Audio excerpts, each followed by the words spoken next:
Me avisan cuando ya salga el rótulo de grabación. Estamos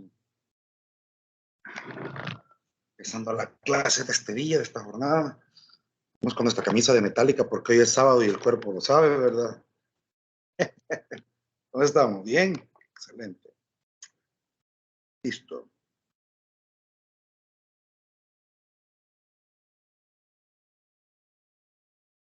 Muy bien.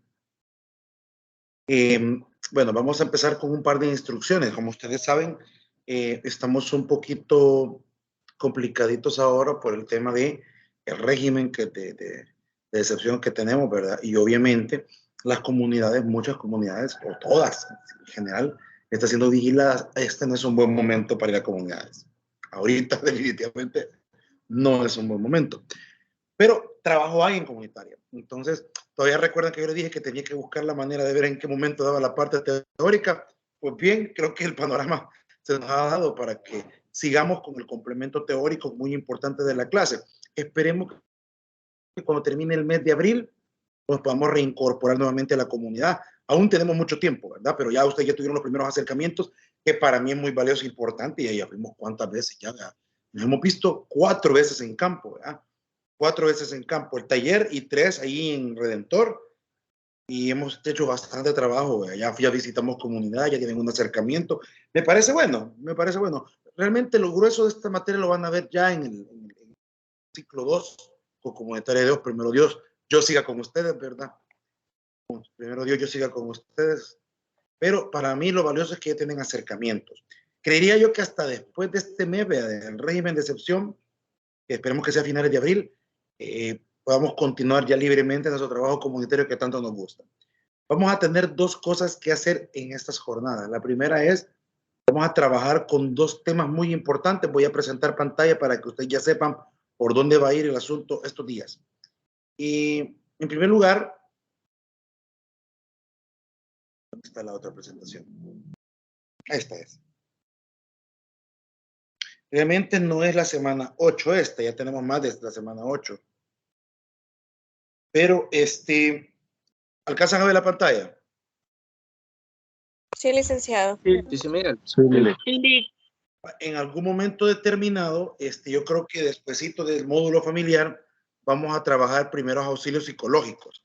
Un tema bien preguntado y bien consultado a los psicólogos, de repente, ¿qué son los primeros auxilios psicológicos? E incluso, solo para ponerles en contexto, abajo del documento dice, nota aclaratoria, este material no es creación del docente, es un extracto académico para efectos de familiarizar a los estudiantes. El documento original es mucho más amplio. Entonces, digamos que este es un acercamiento a los primeros auxilios psicológicos, ¿verdad? De repente, en emergencias, ¿verdad? Como deslaves, pérdidas de hogares, violaciones, hechos de violencia, etcétera. Los primeros auxilios psicológicos son el primer acercamiento que hacemos. No es terapia, ¿verdad? E incluso los primeros auxilios psicológicos no los da un psicólogo necesariamente. De preferencia, sí, pero se puede entrenar a personas para que den los primeros auxilios psicológicos, ¿verdad? O sea que, bien valioso, bien valioso. Así que este es un tema que vamos a ver, creo que dentro de 2 sábados. Y este día vamos a trabajar hoy sí el acercamiento a la terapia familiar enfocada en comunidades. ¿Ok? Enfocada en comunidades. Esto de la terapia familiar enfocada en comunidades es muy importante. Tenemos que trabajar este tema, ya que de repente ir a las comunidades sin saber cómo abordar a una familia, ¿verdad? Cómo ver las interacciones familiares es valioso. Esta clase yo les sugiero que tengan sus cuadernos y su lápiz a la mano. Y otra cosa, mi experiencia me ha demostrado que esta clase le gusta mucho a los psicólogos, y les voy a explicar por qué. Porque tiene estrategias de trabajo cara a cara con las personas. De repente me dijeron el año pasado y me gustó mucho el comentario. Este módulo de comunitaria, que es la terapia familiar, es una de las clases que más le gustan a los estudiantes porque son clases prácticas en el tema de psicología. Es un conversatorio que tengo con ustedes. Yo les pongo teorías, pero entre ustedes y yo vamos conversando algunos aspectos y estrategias de intervención. Entonces, sí les pido muchísima participación y atención, y les pido por favor que me interrumpan. Aquí es de hablar. Aquí no es de quedarse callado, ¿verdad? Así que sí les pido de favor a todos y a todas que los que quieran preguntar, háganlo porque esta clase es valiosísima. ¿Estamos claros ya, chicos y chicas? De acuerdo, licenciado. Va. Empecemos, pues. Son las 8:16 del 9 de abril del 2022, ¿verdad? Ya estamos a la puerta de Semana Santa. Esperemos después de esta clase que pasen unas felices vacaciones. Antes que se me olvide, recuerden que el país ahorita se encuentra delicado. Si puede quedarse en casa y descansar, hágalo. ¿Ya? El mar ahí va a estar, ¿verdad? Pero las cosas no están tranquilas en mi país y mi consejo sano es, si puede evitar salir o si va a salir y sabe que va a estar en lugar seguro o conocido, hágalo. Pero yo sugeriría prudencia, ¿verdad? Prudencia. ¿Estamos? Sí, licenciado. Quiero verlos en estadísticas, ¿verdad? Aquí. Lo último que quiero, y se lo digo de corazón, es ver a uno de mis estudiantes en una estadística. Ya me pasó hace 2 años. Vieran cómo me dolió ver a un estudiante en estadística. Se me ahogó un estudiante de comunitaria en el mar hace 2, 3 años. Fue bien duro. Sergio se llamaba. Se nos ahogó en el mar en la vacación. Yo siempre esta fecha recuerdo con mucho cariño a mis estudiantes. Así que mis niños, yo los quiero mucho. Por favor, regresen a sanos y salvos a sus casitas, ¿ok? Cuídense mucho. Bien, y empecemos la aventura.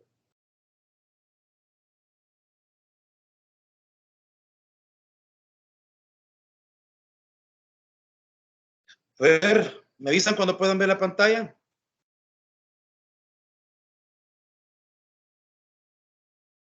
Dale. Dale. Una pregunta abierta para cualquiera. Por favor, me echa la mano Marvin o Fátima o Yerobi ahí con las levantadas de las manos para los compañeros. Yo no puedo verlo, ¿verdad? Y no me gustaría estar interrumpiendo la presentación. Me van avisando quién levantó la mano. ¿Qué se les ocurre? ¿Qué se les ocurre a ustedes cuando escuchan técnicas de terapia familiar? A ver, ¿qué se les ocurre? Real ha levantado la mano, licenciado. Hugo. Sí, buenos días, Lick. Una sesión familiar y no individual, digamos, todos los miembros de la familia al mismo tiempo. Interesante tu postura. Vamos a anotar lo que dijo Hugo por ahí. Dice que es una sesión grupal, familiar, no individual. Interesante el concepto. ¿Qué más, compañeros y compañeras? ¿Qué se les ocurre a ustedes?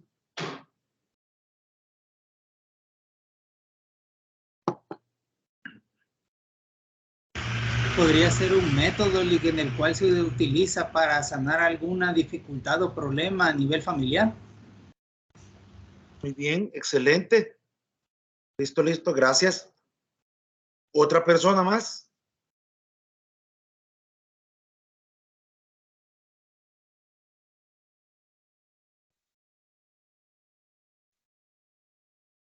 Lick, pudiera ser que cuando decimos técnica de terapia familiar, así como decía Hugo Relajeño, es todo el grupo familiar, y considero que en este caso el psicólogo está atendiendo el núcleo familiar en sí y no solo a una persona en particular, y va amarrando las patologías que pudiera tener uno con el problema de otro.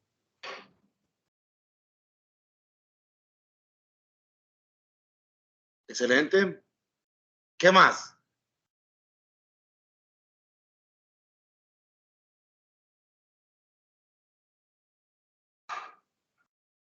¿Nada más? Bien. Digan. Licenciado, si hablamos de técnicas, serían quizás como las pautas de cómo abordar a un grupo familiar. Muy bien. Bueno, miren. También podríamos decir que son como los, ¿cómo se dice? Los recursos que se usan para poder llegar a algún resultado en específico. Excelente, muy bien. Bueno, gracias. Chicos, miren, atender una familia en la mayoría de casos es atender grupalmente. A veces a la pareja de los esposos, a veces a un padre con un hijo, a veces a 2 hermanos adolescentes, a veces a toda la familia, a veces a un miembro de la familia. O sea que puede ser muy individual y gradualmente a diversos elementos de la familia. No voy a decir más nombres técnicos porque a medida vayamos presentando todo lo que son técnicas de terapia familiar, vamos a ir conociendo nombres, pero me voy a tomar una atribución. Todo lo que ustedes van a ver aquí, todo, sin excepción, es un resumen de un libro. Les voy a poner el dato en el chat. Fíjense que yo recuerdo que tenía una copia, pero no lo he encontrado.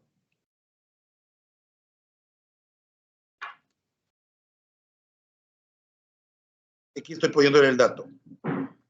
Fíjense que esta es la misma literatura que yo utilizaba en la universidad y sigue siendo buena. Es un resumen. Yo me dediqué un día, bueno, una semana completa, a resumir el libro de Salvador Minuchin de terapia familiar, porque me parecía muy importante. Entonces, a diferencia de cómo me la brindaba mi docente, que mi respeto al licenciado Córdoba, que me lo brindaba, pero yo lo que hacía es resumir yo lo que hice fue resumir todo el libro de técnica familiar. Prácticamente fue resumir todo el ciclo, un ciclo de terapia familiar en una presentación, en 40 diapositivas, 38 más o menos. Entonces, yo les digo incluso que esta diapositiva, guárdenla para las otras materias. No solo para la mía, yo no tengo ningún problema que la usen. Pero si quieren ver cuál es el elemento fundamental y leer más, está el libro de técnicas de terapia familiar de Salvador Minuchin. Ya se lo puse, ya lo vieron en el chat.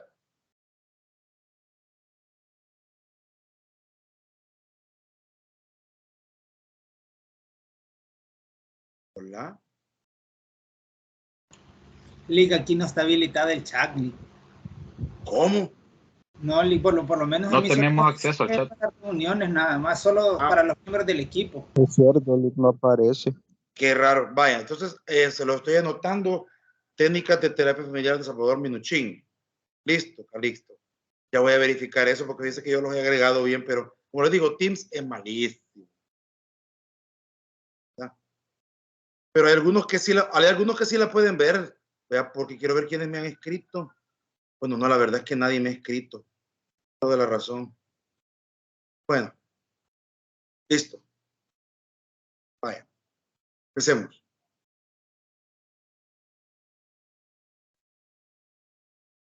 Ya les dije, esta presentación requiere,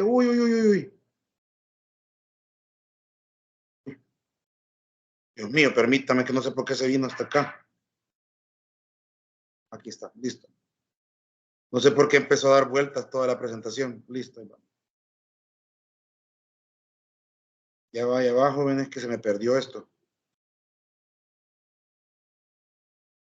Está loco el tiempo. Ahí les acabo de enviar el archivo.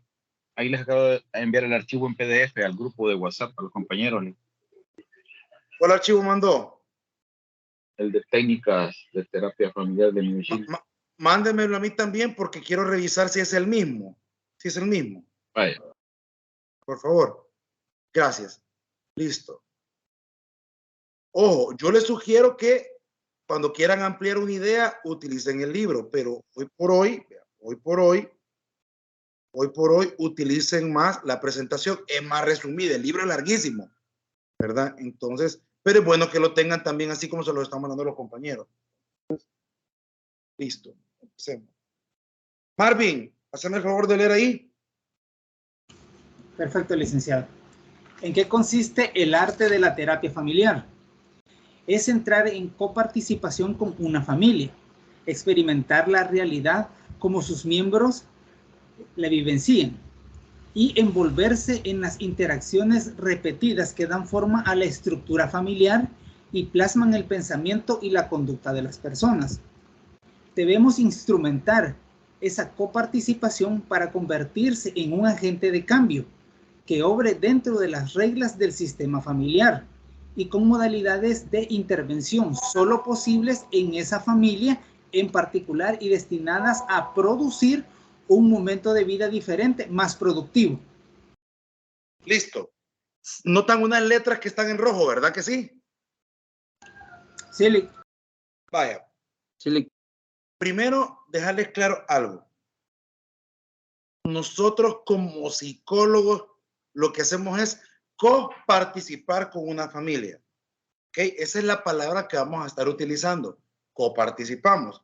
Y dice, es entrar en coparticipación con una familia, experimentar la realidad como sus miembros la vivencian y envolverse en las interacciones repetidas que dan forma a la estructura familiar y plasman el pensamiento y la conducta de las personas. Voy a hacer una pregunta de trampa. ¿Ustedes creen que verdaderamente las familias, cuando usted coparticipa con ellos, actúan naturalmente? No, Lick. No. Ellos no actúan naturalmente, saben que están bajo observación y que hay cosas que las van a omitir o no las van a decir porque o les causa vergüenza o piensan que les pudiera afectar. Exactamente. Por ejemplo, imagínense que ellos piensen que usted va a visitarlos ahorita porque les han hecho una denuncia del ISNA y piensan que usted le va a quitar a los niños, ¿verdad? Pues van a fingir un montón de actividades o acciones que normalmente no hacen, ¿verdad? Un padre de familia que sea malcriado muchas veces va a intentar bajar su tono. No digo que no, porque yo ya he visto padres que les vale quien visite. Actúan como siempre y les vale si es la policía, el sacerdote, tienen pensamientos desde mi casa, soy machista y aquí hago lo que quiero y en mi hogar ya le hablo a mis hijos como me ronca la gana. Desgraciadamente así son muchas realidades. Pero cuando estamos hablando del trabajo de coparticipación, hay una cosa bien importante. A medida que el psicólogo va llegando a visitar, la familia se va acostumbrando a su presencia, porque lo van viendo cada cierto tiempo y poco a poco van bajando las barreras y de repente empiezan a interactuar. Cuando ya normalizaron la presencia del psicólogo en su hogar o en su entorno familiar, poco a poco empieza a verse algunas de las interacciones reales y auténticas de la familia. No es al inicio. E incluso, yo les digo a ustedes, en las primeras 2 visitas que hago a una familia, usted no se va a llevar una impresión real de la familia. Se va a llevar algunas sospechas, pero realmente la familia en esas 2 visitas no va a ser totalmente auténtica. ¿Me doy a entender?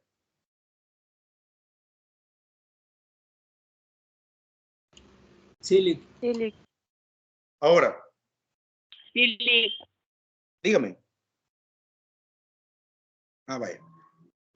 Abajo dice que debemos instrumentar esa coparticipación para convertirse en un agente de cambio que obre dentro de las reglas del sistema familiar. El psicólogo va a cambiar algo o llega como un agente de cambio que primero observa las reglas del sistema familiar. Cuando tú conoces las reglas, ya sabes cómo actuar. Y solo puedes actuar en esa familia en particular destinada a producir un modo de vida diferente y más productivo. Ojo, usted diseña una estrategia de trabajo con una familia que solo funciona para esa familia, ¿verdad? No funciona todas las estrategias de trabajo con todas las familias. Usted me dirá, pero Lick, me está diciendo que aquí hay técnicas de terapia familiar. Sí, aquí hay herramientas que usted va a saber cómo usar, ¿verdad? Dependiendo de la familia que visite, ¿ok? Pero no significa que la misma estrategia o la misma combinación de estas herramientas van a funcionar igual para todas las familias. ¿Se comprende? Sí, Lick. Listo. ¿Quién me echa la mano con esto que se llama espontaneidad?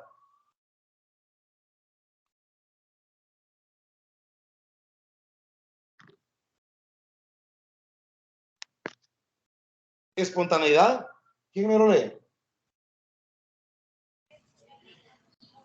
Un terapeuta espontáneo es el que ha sido entrenado para emplear diferentes aspectos de sí mismo en respuesta a contextos sociales diversos.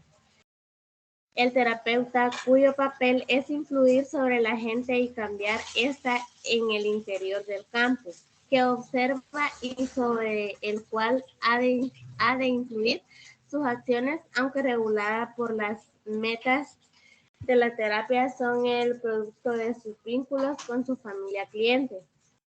No tiene sentido pedirle a un terapeuta que describa una sesión de terapia familiar si no ha cobrado conciencia de haber ingresado en el sistema familiar. El terapeuta debe trabajar confiado, sabiendo que no necesita acertar siempre. hay algo muy importante de este fenómeno, pero muy, muy importante. El primer punto es que te están diciendo que vas a responder a contextos sociales diversos, es decir, a diversos tipos de familia, diversos tipos de comunidades. Ojo, aquí sí cabe mencionar que hay terapia familiar en comunidades, terapia familiar en residenciales, ¿verdad? Etcétera. O sea, hay diferentes contextos para dar terapia familiar. Dos, usted para poder trabajar con la familia tiene que formar un vínculo. Miren qué interesante, no es como otros contextos psicológicos donde el psicólogo se mantiene como aislado, ¿verdad?, del consultante, paciente, etcétera. En este usted tiene que ganarse su derecho con la familia a poder intervenir, porque usted tiene que formar por lo menos durante el tiempo que esté con la familia un vínculo que le dé voz y voto a usted dentro de ese sistema familiar. Ojo con lo que estoy diciendo. En otras teorías psicológicas te dicen que mantengas una distancia, ¿ya? Pero en este contexto usted se acerca mucho a la familia, se empieza a empapar de cómo interactúan y usted durante un momento forma parte de esa familia, porque solo formando parte de esa familia momentáneamente usted va a poder intervenir sobre ella. Ojo, ojo. Por eso te dice que debe de haber ingresado al sistema familiar. O sea, durante tu visita tú formas parte de esa familia, momentáneamente. Y ojo, también se puede equivocar, porque como se los acabo de decir atrás, la visión que la familia te vende del problema no siempre es la correcta al inicio. La persona que te señala a la familia como el culpable de los problemas familiares no siempre es así. Y de repente lo que usted sospechó al inicio, al final era todo lo contrario. Preguntas con respecto a esto.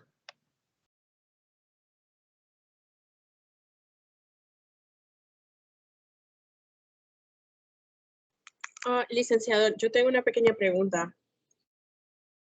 Dele. ¿Me escucha? No sé si, creo que más adelante lo veríamos, ¿verdad? Pero también se describe, por ejemplo, cuando hay situaciones de resistencia, por ejemplo, que quizá al principio la familia está como que, bueno, sí, visítenos, ¿verdad? Pero de repente la familia cambia de opinión. Por ejemplo, como usted lo decía, que hay familias donde los papás son bien autoritarios y quizá en algún momento ya no le gustó al miembro de la familia dominante, digamos, de que lo visitemos o cosas así. En esos casos, ¿cómo queda, digamos, el proceso? Vaya, es una pregunta muy interesante. Primero, durante las primeras 2, 3 visitas, usted va a escuchar y a más que todo entender cómo funciona la familia. Traten de no intervenir en unas primeras 2, 3 visitas. Traten de no hacerlo. Porque si usted de primas a primeras llega queriendo criticar a la familia, la puerta le van a cerrar en cara. O ha habido casos que yo he visto que ni 15 minutos tienen las personas platicando cuando ya van para afuera porque les dijeron que mejor dejaran ahí la visita, que no estaban interesados. Y créanlo, la gente sí es capaz de echarte de su casa. Pero ¿saben lo que pasa? Es porque llegaste de un solo patada al pecho, como decimos en buen salvadoreño. Llegaste de un solo, bien confianzudo, a querer cambiar el sistema familiar sin haberte ganado tu espacio, sin haber ingresado al sistema familiar bien. Entonces, primero lo primero, no lleguen criticando, queriendo cambiar algo de un solo. Segundo, obviamente, hay familias que se sienten más identificados con mujeres. Y me ha pasado que he llegado a hacer visitas familiares y prefieren platicar con la mujer que llega conmigo, con mi coterapeuta o compañera mujer, que conmigo. Y miren, hay que ser honestos. Lo primero que tenemos que hacer es ganarnos el espacio de entrar al sistema familiar. Así que si no podemos entrar nosotros, deberemos mandar a otra persona, pero no podemos forzar esa entrada, ¿se comprende? Sí, licenciado. Una pregunta más que me ha surgido a raíz de ese. Yo entiendo, ¿verdad?, que como psicólogos no deberíamos de hacer contratransferencia. Incluso, ¿verdad?, en la terapia infantil dice de que sin duda el terapeuta va a hacer una contratransferencia porque se va a proyectar en el niño, ¿verdad? Y en este caso de las familias, no es un poco más difícil también, porque a veces uno inconscientemente proyecta a su familia en la que está evaluando. Le respondo. Más adelante tiene la respuesta. Más adelante. En esta presentación tiene la respuesta a eso, Fátima. Más adelante. Ok, gracias, licenciada. Más adelante. Ahí le voy a recordar. Ahí le voy a recordar. Más adelante está la respuesta.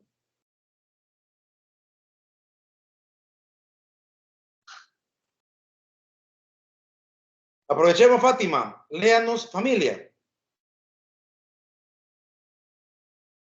Ok, dice, la familia es el contexto natural para crecer y pedir auxilio.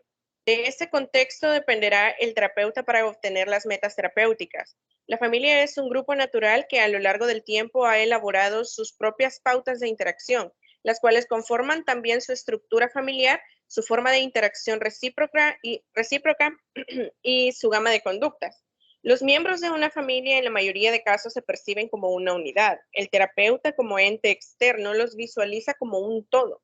La integración de una gestalt. Arthur Koestler creó un término nuevo para hablar de la unidad de intervención. Llámese padre, madre, hijo, padre, hermano, hermana. El término a utilizar es denominado olón o olón. No tiene acento. Olón.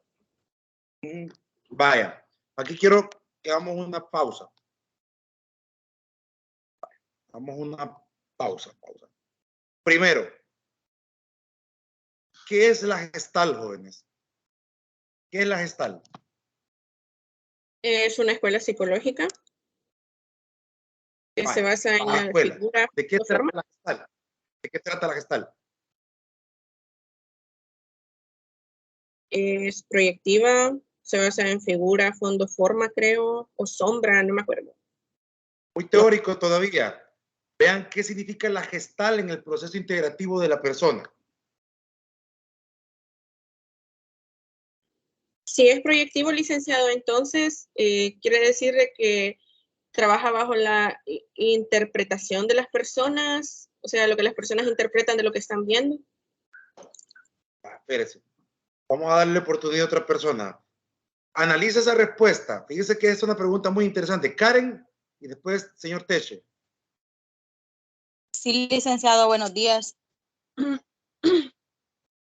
Este se trata, bueno, al menos lo que yo le he entendido, ¿verdad? Es como sacar a la luz o hacer que la gente saque sus resistencias que tiene como ante el torno a su convivencia. Y como facilitar la maduración. Más o menos eso es lo que yo entiendo. Vaya. ¿Y los demás qué opinan? Señor Teche. Buenos días. Yo hago referencia como a la percepción de lo que podemos observar en cada persona también. Ahí en ese punto de vista lo veo. Vaya, hay que ser más tácticos, ¿verdad? La gestal es un proceso de integración de un todo. Hay una frase que yo utilizo muy seguido que dice, el todo siempre es más que la suma de sus partes. ¿Okay? Yo veo a la familia como todo, un sistema que se integra, ¿verdad? Es un rompecabezas gigantesco que tiene una pieza encaja con otra, bien o mal, pero encajan. Quiero que vayan pensando en la gestal dentro del sistema familiar. Eso puede ser algo que ustedes tienen que empezar a resonar. Eso por una parte. Cada familia ha naturalizado ciertas formas de actuar. Yo conozco familias que no pueden comer en su mesa si no hacen una oración.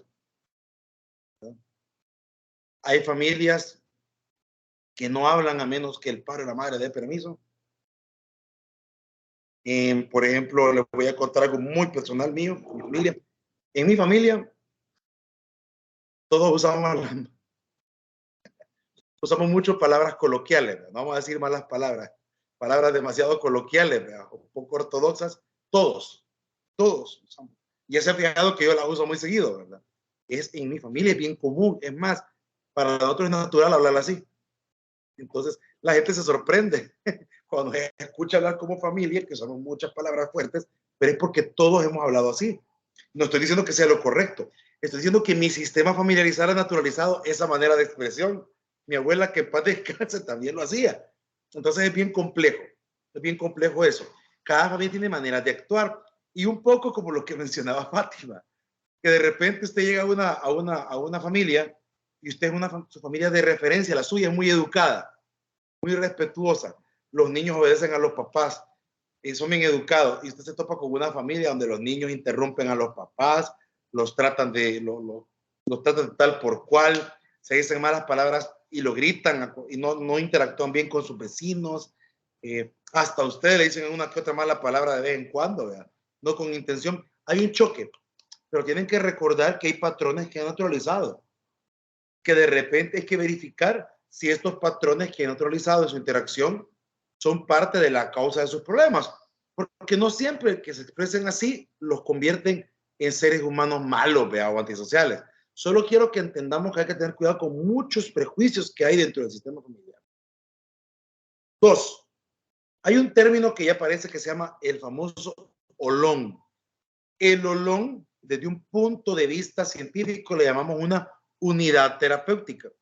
Y este olón puede ser un hijo, una hija, un padre, un abuelo, un tío, una persona a la que estemos interviniendo, o puede ser una pareja de personas, o puede ser un grupito, pero es la unidad de intervención a la cual nosotros vamos a centrar o focalizar. ¿Estamos entendidos?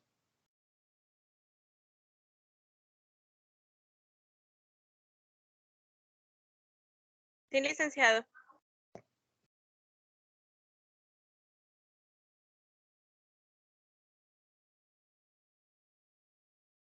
Vale. Sigamos. Aquí tenemos los diferentes tipos de olones. Bien, ¿quién me echa la mano con la lectura? Yolik, si gusta. Yolik. Dele.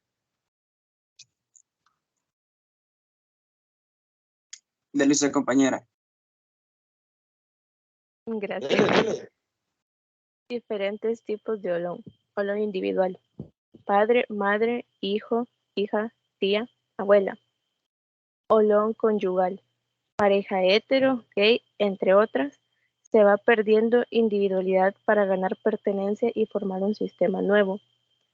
Olón parental. Padre, madre, abuelo, tía, etc. Sirve como modelo para afrontar conflictos. Aprende sobre la autoridad, comunicación, entre otros. Olón de hermanos. No solo son hermanos, en algunos casos son primos. Muy bien. Yo creo que no hay problema cuando entendemos el olón individual, ¿verdad? Cuando tratamos a un padre, a una madre, a una persona a solas. Pero las que merecen un poquito la atención son las otras tres. Empecemos con el olón conyugal. Si ya se fijaron, he agregado incluso las parejas gays. Sí, señores, en el nuevo sistema familiar podemos tener una pareja gay y su hijo o hija adoptado o biológico, porque puede haber un hijo biológico de una persona gay en esa familia. Ojo con eso, una pareja hetero, una pareja gay, son olón conyugal y se les va a tratar, jóvenes, con el mismo respeto con el que ustedes tratarían a la típica pareja tradicional hombre y mujer. Y lo quiero dejar grabado y lo quiero dejar bien fundamentado. Aquí sí le voy a pedir que haga a un lado sus esquemas religiosos o pseudomorales. Tratarán a una pareja gay con el mismo respeto que tratan a una pareja hombre y mujer tradicional. ¿Quedó claro, jóvenes? Sí. Hay otra palabra que me encanta y esto quiero que se lo aprendan. Cuando una persona busca formar pareja para crear una familia, uno busca, ojo con esto, perder tu individualidad para ganar pertenencia. Ojo, no significa codependencia. Significa el sentido de pertenencia, saber que usted forma parte de algo muy importante y muy grande, su pareja. no es pertenencia de que te pertenece, sino de que ambas personas son pertinentes con los sentimientos del otro. O sea, usted, fíjese que es solo yuca. Hoy la nueva dinámica familiar, incluso he visto gente que dice, y voy a respetar a las personas que lo hagan así, ojo. Repito, no se vayan a ofender si esto que voy a decir se escucha dañino. De repente he escuchado gente que dice, mire, nosotros con mi pareja bien chivos, vea, porque su lado y yo por el mío, vivimos hasta separados. En un fin de semana estoy en la casa de él, otro fin de semana en la casa de ella, dicen. Pero dicen que son pareja, ¿verdad? Y que están juntos, dinámicas familiares. Pero lo que pasa es que me gusta tener mi espacio. Entonces, ¿qué significa eso? Que esta persona quiere la vida de pareja, pero no quiere perder su individualidad. Ojo, la vida de pareja no es una prisión, pero sí un sentido de pertenencia a algo. Estas personas dicen, yo tengo una relación, aunque yo no esté con la persona viviendo todo el tiempo. El problema es que ahora hay una línea bien delgada entre una cosa es que tengamos libertades y espacios, ¿verdad? Y otra cosa es que esté perdiendo mi individualidad, donde yo me estoy perdiendo como humano, me estoy despersonalizando como persona, porque estoy viviendo por otra persona y no con la otra persona. Entonces quiero que quede claro esto. No estoy diciendo que es egoísta vivir separados de su pareja, pero quiero que pensemos qué significa el sentido de pertenencia y qué es la diferencia de la codependencia. Dejo abierto el micrófono para comentarios, porque sí quiero que este tema quede bien claro en el olón conyugal.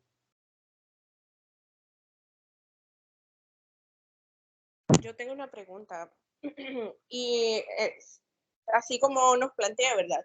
Que no siempre vamos a tener parejas heterosexuales, sino que también parejas homosexuales, ¿verdad? O incluso que tengan algunas otras variaciones de esta cultura. ¿Y cómo sería, digamos, o sería necesario derivar, ¿verdad? Cuando se encuentran casos de parejas, bueno, hoy que el mundo es un poco más abierto, parejas que tengan prácticas más liberales. En ese caso, también nosotros los podemos tratar, tenemos que informarnos más en la materia o se derivan a alguien más especialista en ese caso. Qué buena pregunta. Excelente pregunta. Vaya, dígame un ejemplo de esas prácticas diversas de pareja de la que usted me habla. Por ejemplo, los swingers, por ejemplo. La cultura swinger. ¿Ustedes están familiarizados con ese término, jóvenes? Sí. El intercambio de pareja. Intercambio de pareja consentido. Sí. Vaya. Sí. Oye, fíjese que cuando yo era estudiante, le preguntaron esto a mi docente de psicología familiar y dijo, eso es una aberración de la conducta humana. Dijo. ¿Qué creen que les voy a decir yo?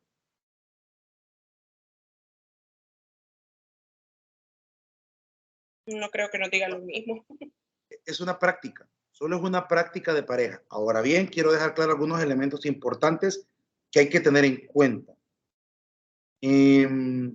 Las prácticas sexuales de pareja son tan diversas como diversas es la orientación sexual que existe. Dicho esto, también es importante recordar que no podemos juzgar, y ese es el otro problema. Regreso al comentario de Fátima.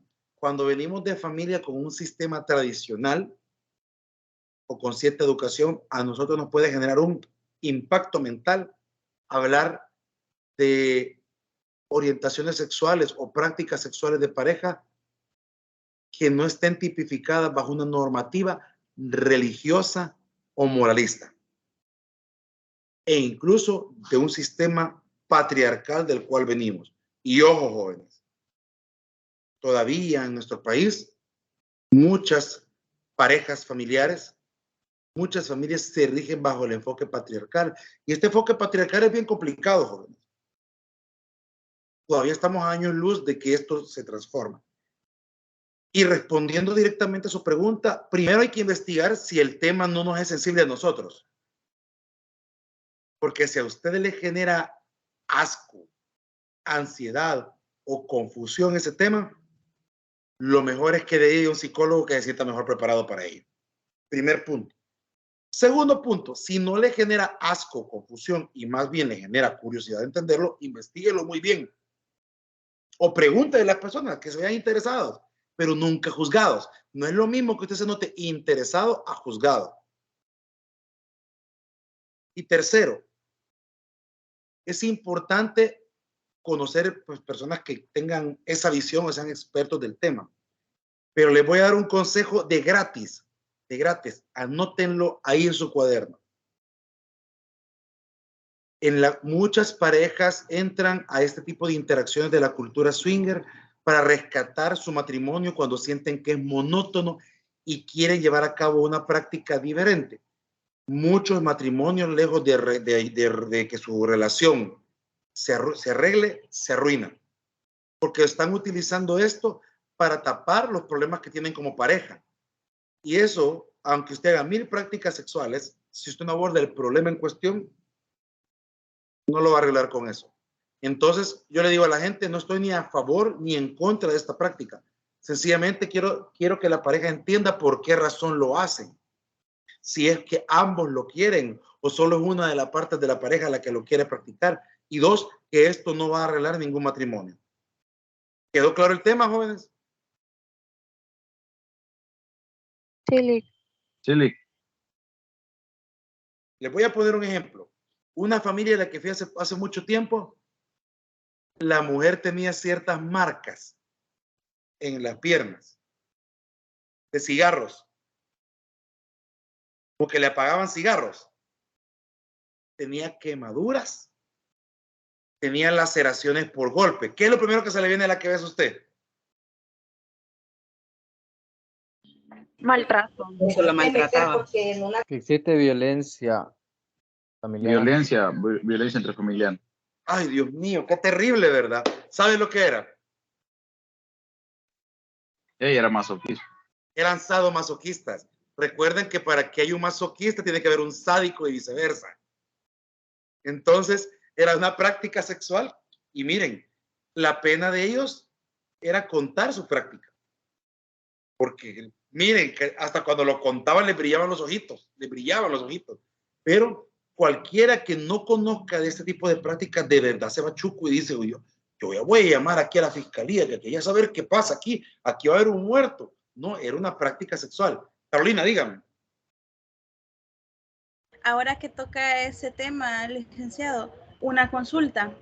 ¿Eso entra en la normalidad o no es normal? Mi estimada Carolina, ¿qué es la normalidad? ¿Desde qué criterio me lo está diciendo? ¿Desde lo estadístico? ¿Desde lo cultural? No.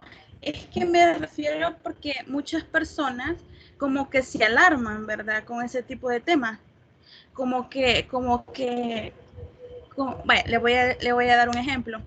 Yo tengo una amiga que ella habla mucho de esos temas, pero ella dice que le da un poco de temor por ese tipo de prácticas, ¿verdad? A esto conlleva las suspensiones y diversas cosas, ¿verdad? Entonces, yo en lo personal he tenido muchas amistades que hemos hablado de esos temas y a mí no me genera, ¿cómo le podría decir? No me genera, no es algo que yo diga, ¿cómo le explico? Curiosidad. No es algo que a mí... No, curiosidad, porque yo soy bien curiosa y le soy bien honesta. No, sino que no me alarma, vaya. Entonces, por eso yo le preguntaba, ¿entra dentro de lo normal este tipo de prácticas? Porque para las personas esto es como, le está dando duro el hombre a la mujer, ¿verdad? Y eso no es permitido.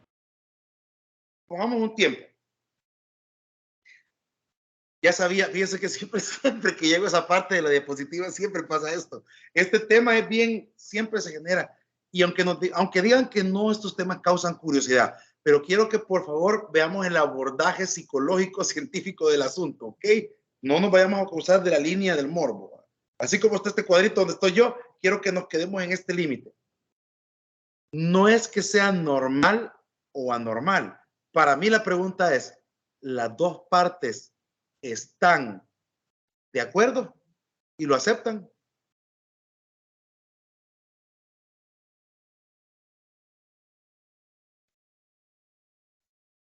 ¿Qué les parece esta pregunta?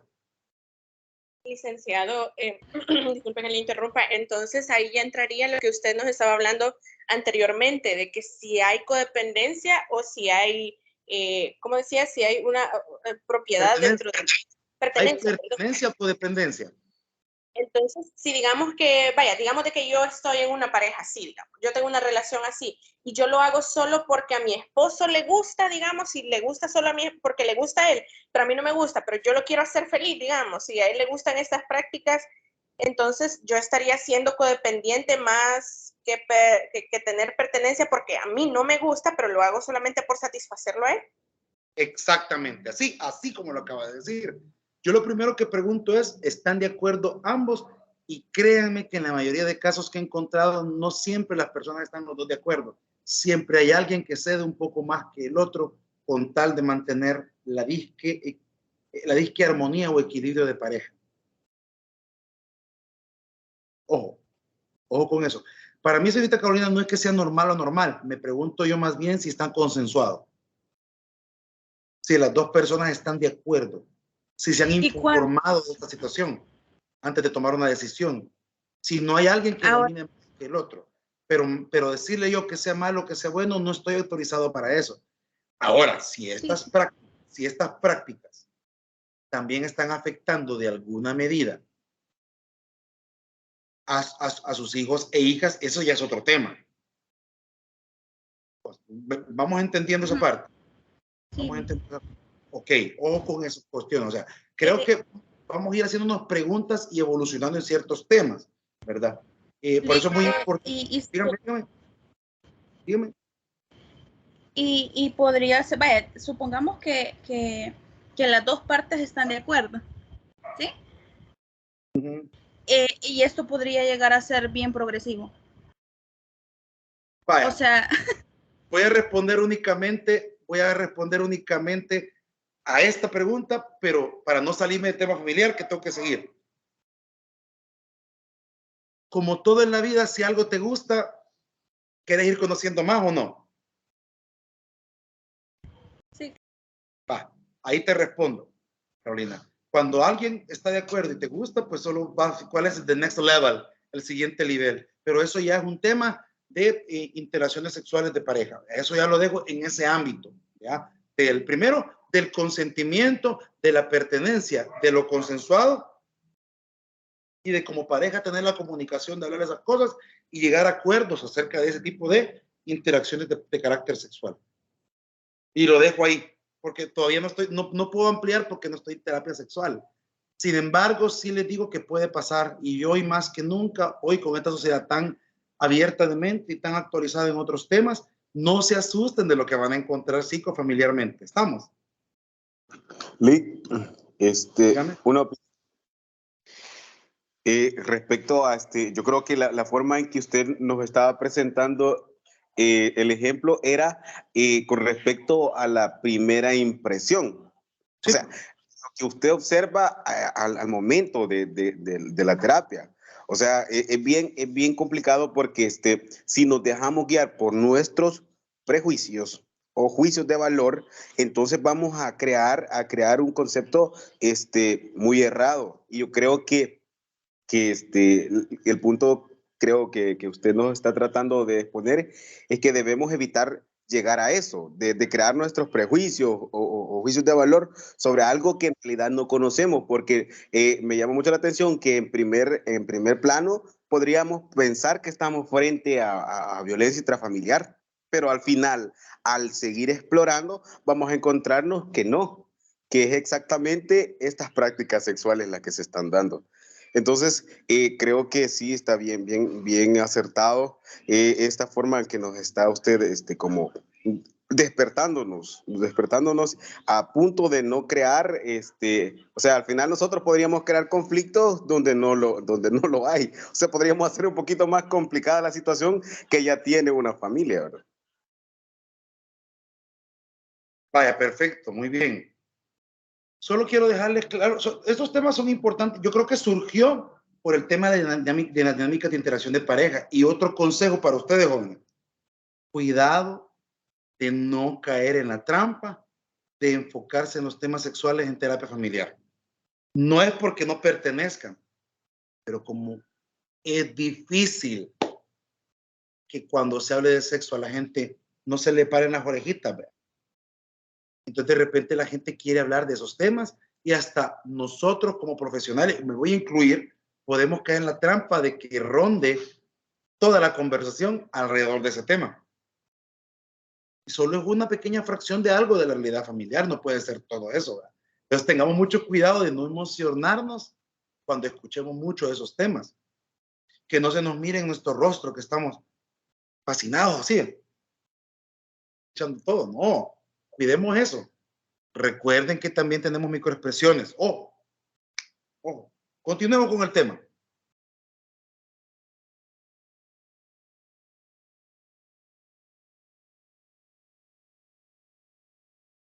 Tenemos también el famoso olón parental. Padre, madre, abuelo, tía, etcétera. Y es que la figura de un padre no necesariamente es el típico papá o mamá.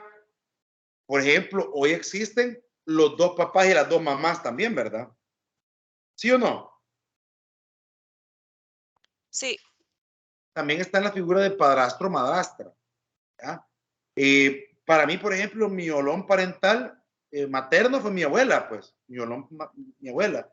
Entonces, sí, yo quiero a mi mamá, pero para mí mi olón era abuela de Fidias y era mi olón parental. ¿Ok? Y pues sirve como modelo para afrontar conflictos y aprende sobre la autoridad y comunicación. Los niños o niñas generalmente toman de referencia sus olones parentales como ejemplos de cómo ellos resuelven conflictos o situaciones. O sea, aquí se cumple el hecho de que nosotros vemos a nuestros referentes adultos, ¿verdad? Que son nuestros padres. Pero entonces pongámosle olón parental a la persona que cumple esa función, ¿okay? Que cumple esa función, que nos enseña sobre la autoridad, que nos enseña sobre la comunicación, que nos enseña sobre los conflictos. ¿Okay? Ese es el olón parental. Y luego tenemos el famoso olón de hermanos, que aquí pueden ser, por ejemplo, ¿no les ha pasado a ustedes que se han criado con primos? Algunos de ustedes, que yo tengo un primo que es como mi hermano porque me crié con él. Entonces realmente son más que son hermanos. En líneas legales, veo, de sangre son primos, pero en crianza son hermanos. Yo he tenido hermanos de crianza.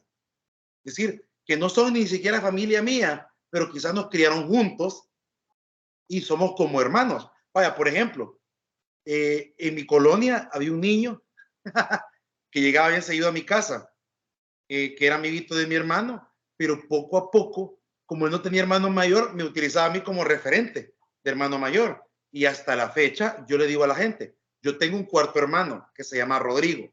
Y Rodrigo es el que entra a nuestra casa sin camisa, llega haciendo bulla, agarra la comida de la refri como que si fuera su casa, pero es nuestro otro hermano porque se crió con nosotros en nuestra infancia. Entonces van entendiendo que hay otro tipo de hermandad a veces, o interacciones familiares. ¿Me debía entender? Sí. Yo tengo otro cuarto hermano, un día se los voy a mostrar. Que por cierto, muchos creen que Rodrigo es mi verdadero hermano y no mi hermano Carlos, porque Rodrigo se parece más a mí que a mi propio hermano biológico. Entonces, hasta en el cuerpo. Entonces, Rodrigo es bien cholo y mi hermano Carlos es bien delgadito. Así que, ¿qué les puedo decir? Diferentes tipos de olón. ¿Preguntas al respecto con los olones, jóvenes?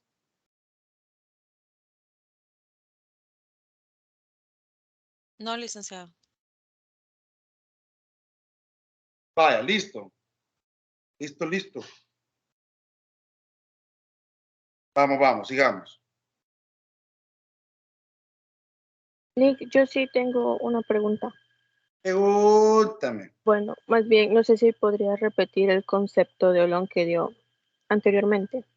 Unidad de intervención terapéutica familiar. Unidad de intervención terapéutica familiar. Gracias. Saben ustedes que esta materia para mí era tan, pero tan complicada que la estudié tantas veces que por eso me puedo muchos términos de memoria. Pues casi me aprendo el libro de Minuchín de memoria. Es la unidad de intervención terapéutica familiar.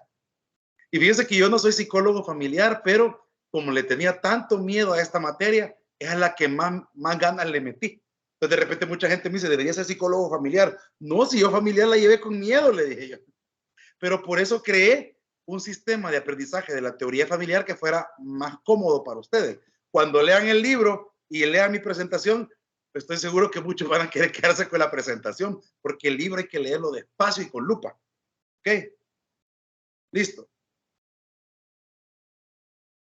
¿Ya les mandó Yerobi el libro?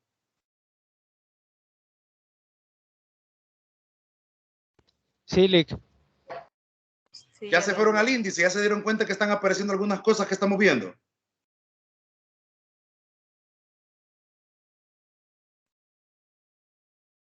Siempre vayan al índice. Cuando vean un libro, vayan al índice. Siempre vayan a ver el índice.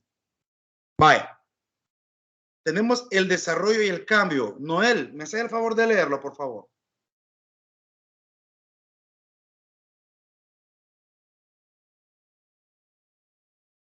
Noel.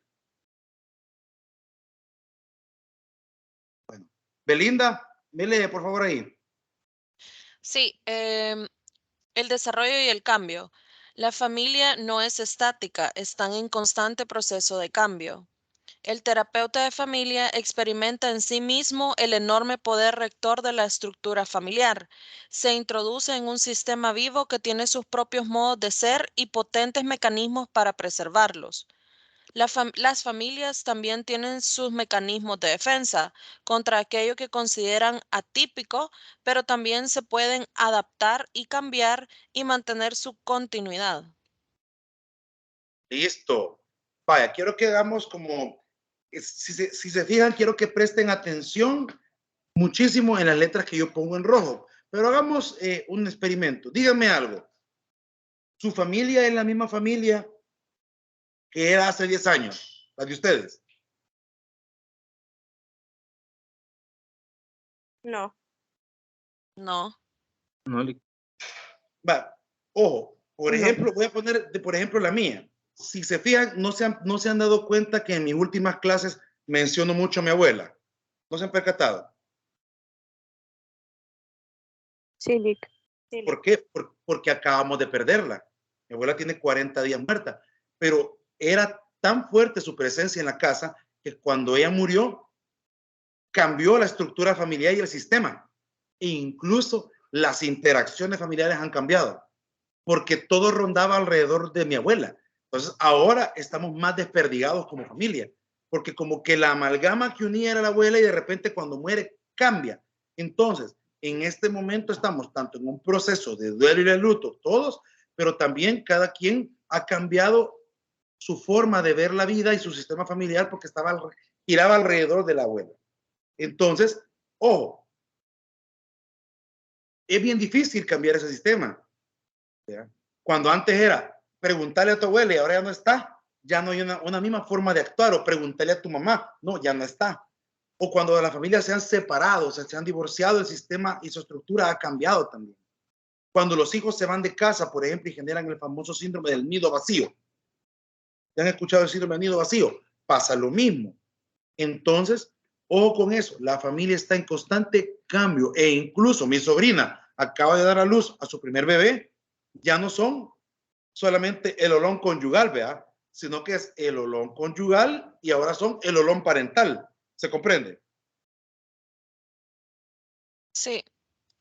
Quiero que lo entiendan. Ahora, después dice, las familias tienen sus mecanismos de defensa, aquello que consideran atípico, pero también se pueden adaptar y cambiar y mantener su continuidad. Les voy a poner un ejemplo. Y de repente aparece una compañera que va a la terapia familiar y esta compañera ahí tiene el pelo de color azul, ¿vea? O de color verde. Y llega una familia totalmente cristianos de mantelina. ¿Ustedes creen que esta compañera va a poder hacer cambios en el sistema familiar cuando lógicamente la familia tiene una resistencia a este tipo de conductas porque en la religión de ellos no lo permiten? ¿Ustedes qué opinan?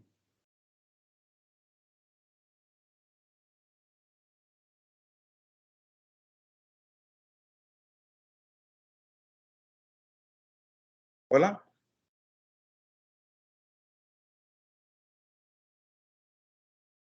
Otro ejemplo, un padre de familia que está en contra de los tatuajes y llega a un psicólogo que tiene un tatuaje aquí en la muñeca o en alguna parte del cuerpo. ¿Creen que va a ser fácil que esta persona haga un cambio familiar y atienda a esa familia?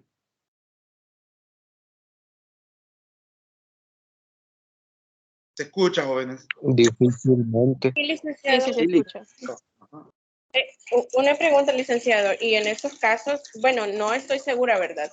Si cuando envían a un psicólogo a hacer su labor, si ya tienen como un antecedente de esta familia para saber a quién van a mandar, o si es todo al azar.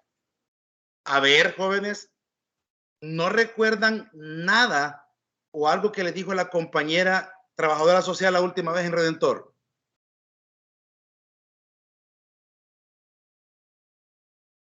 ¿No recuerdan algo que dijo ella?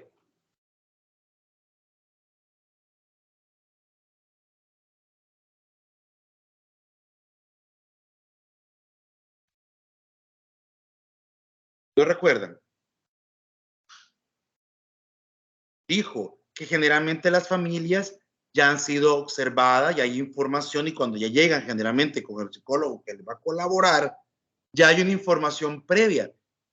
Y las ONGs que trabajan con familias obviamente tienen códigos de conducta, códigos de vestuario, y esto no es malo, jóvenes. La neutralidad como profesionales nos ayuda muchísimo en ciertos ámbitos y a veces tenemos que hacer a un lado algunos esquemas. Miren, les voy a poner un ejemplo. Hubo una comunitaria donde tuve una gran discusión con una estudiante porque ella no usaba jeans. No usaba jeans. Era cristiana de falda, de faldón y mantelina. Pero tenía que usar la camisa de comunitaria y tenía que ir en pantalón y en tenis de preferencia. Y eso es lo que la ONG me pedía. Entonces de repente me tocó lidiar con ese tema. Quiero que entendamos algo. Nosotros no es que perdamos nuestra identidad, pero también tenemos que adoptar un poco de la mística de trabajo de la institución que representamos. ¿Están de acuerdo conmigo? Sí. Correcto. Y hay una cosa, el hábito no hace al monje, pero lo distingue. Tenemos que tener claridad de qué institución o qué trabajo y qué contexto estamos llevando a cabo antes de ponernos a llevar la contraria. Yo siempre doy consejos, pero son para que ustedes aprendan este trabajo sencillo. Jóvenes, ¿qué les parece si nos vamos a receso ahorita unos 15, 20 minutos para que vayan a desayunar? Perfecto, Lick. Está bien. Gracias, Lick. Perfecto. Vaya. Voy a hacer un pequeño corte aquí de la grabación para que no hagamos doble grabación y sean solo los bloques de grabación. Voy a cortar aquí para que vayamos a desayunar. Vayan al baño, vayan a desayunar. Chivísimo. Yo me quedo conectado. Obviamente que voy a estar conectado.